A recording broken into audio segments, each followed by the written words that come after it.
Good evening, lovers and lurkers. Welcome to the only dating show that's required viewing in all Algorithm Corporation psychological evaluations. Tonight, a brilliant but lonely scientist will have the chance to find love with a being who understands the art of biological symphony. But first, let's check in with one of our previous contestants. Holy hell, Eleanor. What happened? Dating the Lexicon Wraith is illuminating. I'm literally becoming a living library. Every time we kiss, I learn a new dead language.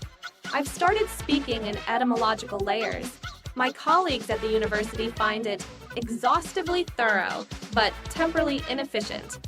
Yesterday, I sneezed and accidentally recited the complete works of a poet who won't be born for another century. The only downside is when we argue. He edits my memories so all the happy endings become cliffhangers. Still, our connection is intertwined. Welcome to the Cryptid dating game. Welcome back to the Cryptid dating game, where love defies all plausible deniability. I'm your host, Damian Lovejoy, and today we're helping a culinary genius of questionable ethics find their perfect cryptid companion. Please welcome Dr. Thaddeus Carnivale of Meat Friends. Meat Friends! Thank you, Damian. After years of creating sentient companions for others, I've realized that, well, I'm rather lonely myself. My creations are wonderful, but they're more like my children than partners. I'm looking for someone who understands the beauty of biological manipulation, someone who appreciates a man who's not afraid to really get his hands inside. The wonders of creation. That's an image that will be stuck in my mind for a while. Thanks for that. Remember, the goal is to pick your perfect cryptid companion based solely on their answers. No peeking. Bachelorette number 1 is a cellular transformist, but really just an overall menace from the microcellular nebula of Dimension X-19. She can transform her biological structure at will, has over 400 different DNA configurations, and enjoys long walks inside the bloodstreams of compatible hosts. Her hobbies include mitosis, temporary symbiosis, and pottery. Bachelorette number 2 is a Fleshcrafter Nymph from the Dermis forests beyond Route 47. Her body secretes regenerative enzymes, she can manipulate living tissue with her mind, and she's looking for someone who appreciates her collection of vintage surgical instruments. She describes her perfect date as a lovely evening of consensual tissue exchange. Bachelorette number 3 is a quantum physician originally from the Algorithm Corporation labs.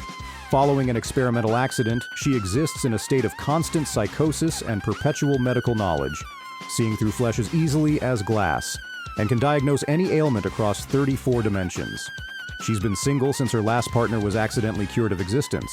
Bachelor number 1, in my work, I create sentient beings from processed meats. What are your thoughts on artificial life creation? Creation is just reorganization of existing materials, Doctor. I've been every form of life in my home dimension. The boundary between natural and artificial is just another membrane to be absorbed and restructured. I could help you perfect your creations, or become them, if that's what you desire.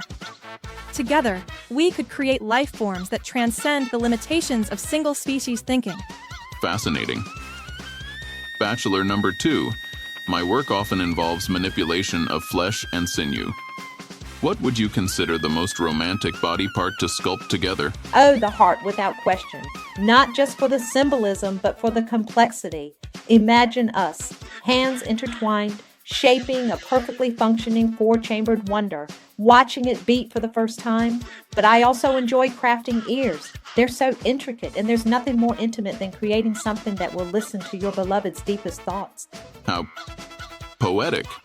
Bachelor number 3, my research lab is my sanctuary. How would you feel about living where I work? I already see your lab across 42 probabilities, Doctor. In 4 of them, we've converted the East Wing into a comfortable living space where quantum fluctuations enhance both your research and our relationship.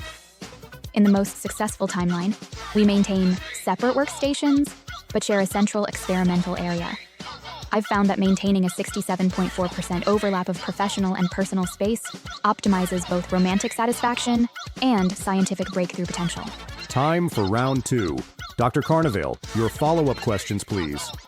Bachelor number 1, I've had some funding issues with oversight committees questioning my ethics.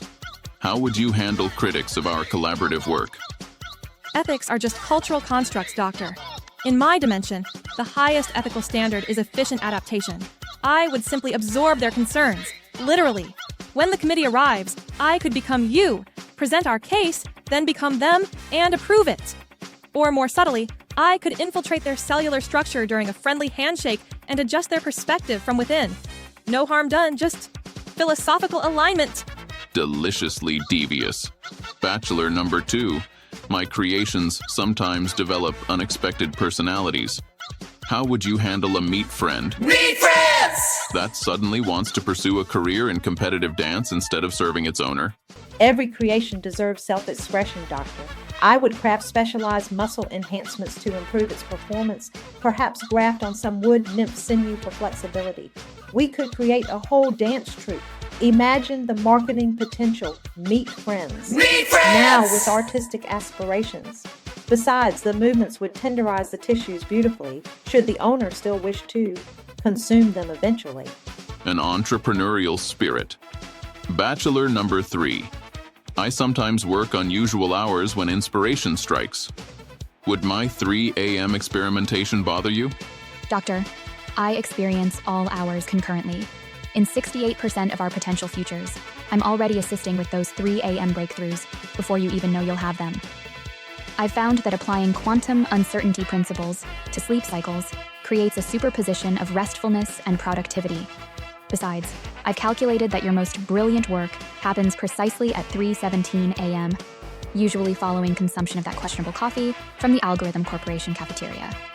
It's time to make your choice, Dr. Carnivale.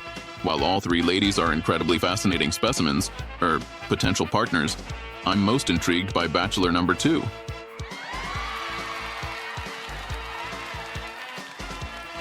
My dear, your dermis is absolutely fascinating. Those regenerative nodules, are they self-sustaining? And your enzymatic secretions, do they respond to emotional stimuli? Why don't we find out together, Doctor? I've been growing these just for you. Another successful match here on Cryptid Dating Game. Remember, love knows no bounds. Physical, metaphysical, or anatomical.